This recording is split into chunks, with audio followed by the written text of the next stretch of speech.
यांचे विचार. सह्याद्रीच्या कुशीतून एक हिरा चमकला, सह्याद्रीच्या कुशीतून एक हिरा चमकला, भगवतीला चंदनाचा शोंढरीवर प्रकटला, हातात घेऊन भवानी तलवार शत्रूवरती गरजला आणि अवघ्या धर्तीवर असा एकच आणि एकच राजा होऊन गेला. अवघ्या धर्तीवर असा एकच आणि एकच राजा होऊन गेला.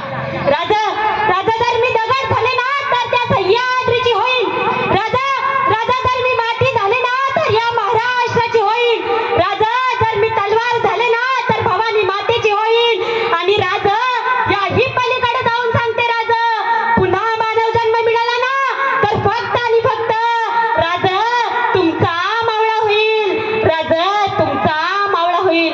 बोला छत्रपती शिवाजी महाराज की जय भवानी, जय भवानी. 350 वर्षांपूर्वी महाराष्ट्रात यवनी सत्तांच्या टापाच्या खाली कित्येक आया बहिणींच्या बांगड्या फुटत होत्या आणि याची जखम मासाहेब जिजाऊ यांच्या मनाला होत होती.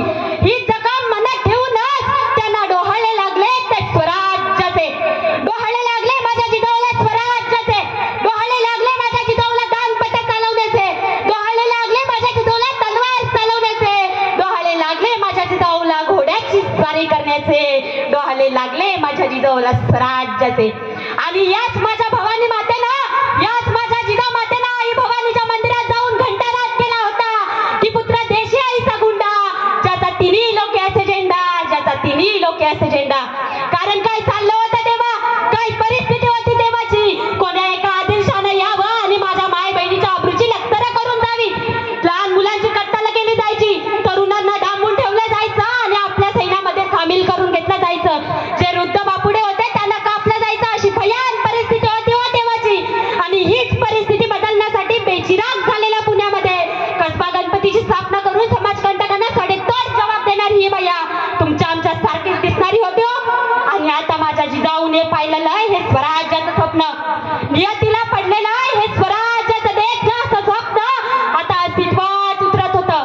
शालिवाहन शकाच्या 1551 वर्षी शुक्लनाम संवत्सरात ह्या लग्नावर आणि हस्त नक्षत्रावर शुक्रवार दिनांक 19 फेब्रुवारी 1630 रोजी सायंकाळी 6 वाजता पृथ्वीच्या साम्राज्याचे 5 ग्रह अनुकूल स्थितीत असताना शिवनेरी गडाचे दरवाजे आनंदाने उघडले गेले आणि एक गाय धावत धावत गडाच्या पायथ्याशी आली आणि आनंदाने ओरडून सांगायला लागली की अरे माझा राजा जन्मला, माझा शिवबा जन्मला, माझा शिवबा राजा जन्मला, दलितांचा कैवारीत जन्मला, दुःखितांचा सौहारीत जन्मला, माझा श्रीकृष्ण जन्मला, माझा राजा जन्मला, माझा शिवबा जन्मला, माझा शिवबा राजा जन्मला.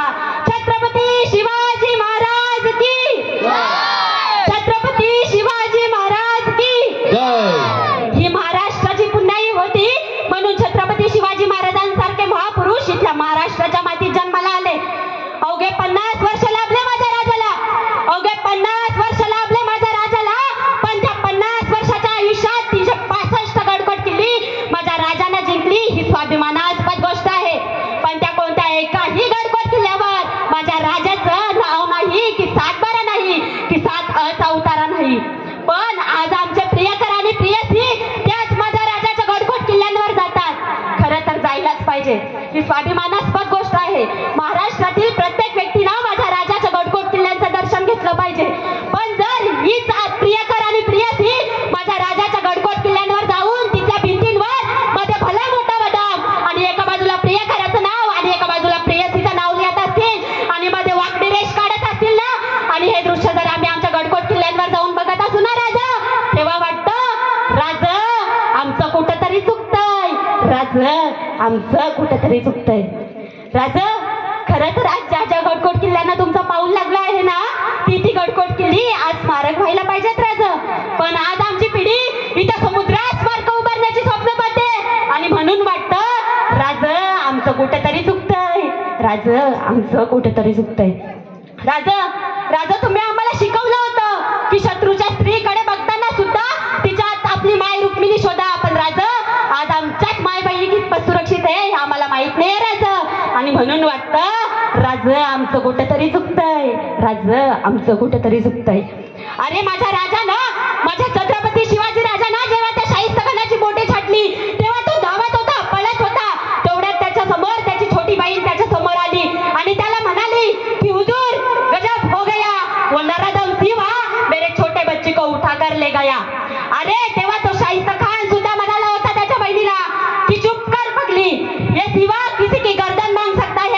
ये सिवा किसी की उंगलियां चाट सकता है, लेकिन ये सिवा किसी स्त्री या लड़की पर हात नहीं डाल सकता. अरे माझा राजा जेव्हा यलक सोडून परलोकात गेला आणि ही बातमी जेव्हा त्या औरंगजेबाला कळाली, तेव्हा तो त्याच्या सत्रेवरनं दणादणा खाली उतरला, त्याचा नमाज पडायच्या खोलीत गेला आणि आपल्या दोन्ही गुडघ्यांवर बसला, आपले दोन्ही हात वर केले आणि म्हणाला, या अल्लाह तेरे जन्नत के दरवाजे आज खुले रखना, क्योंकि स्त्रियों के आदर करने वाला सिवा आज तेरे पास आ रहा है. पण राजा आज जर बघितलं ना तर आमच्या 4 वर्षांच्या चिमुरड्यांवर शाळेत जाताना होतो बलात्काराचा गुन्हा, माझ्या ताईवर हॉस्पिटलमध्ये डॉक्टर म्हणून होत असताना होतो बलात्काराचा गुन्हा, माझ्या ताईवर मंदिरात होतो बलात्काराचा गुन्हा. आणि जर माझी ताई एक दिवस पण त्या व्यसनाधीन पुजाऱ्यांच्या नजरेतून, जर व्यसनाधीन त्या पुजाऱ्यांच्या वाईट नजरेतून वाचू शकत नसेल ना, तर वाटतं राज खरंच आमचं कुठेतरी चुकतंय, राज आमचं कुठेतरी चुकतंय.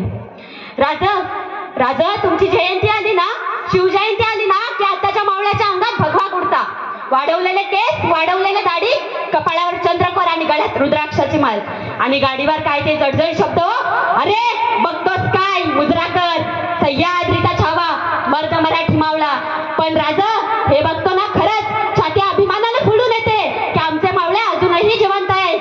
पण राजा खरी सांगायची गोष्ट म्हणजे याच मर्द मराठी मावळ्याची गाडी जेव्हा शिवजयंतीच्या दिवशी डॉल्बी डीजेवर नाचून दमून थकून, याच मर्द मराठी मावळ्याची गाडी जेव्हा एखाद्या बियर बार समोर लागलेली असते ना, तेव्हा वाटतं राजा खरंच आमचं कुठेतरी चुकतंय, राजा आमचं कुठेतरी चुकतंय. आणि आमचं कुठे चुकू नये म्हणून वाचायला हवं ते शिवचरित्र. पण राजा आज आमच्या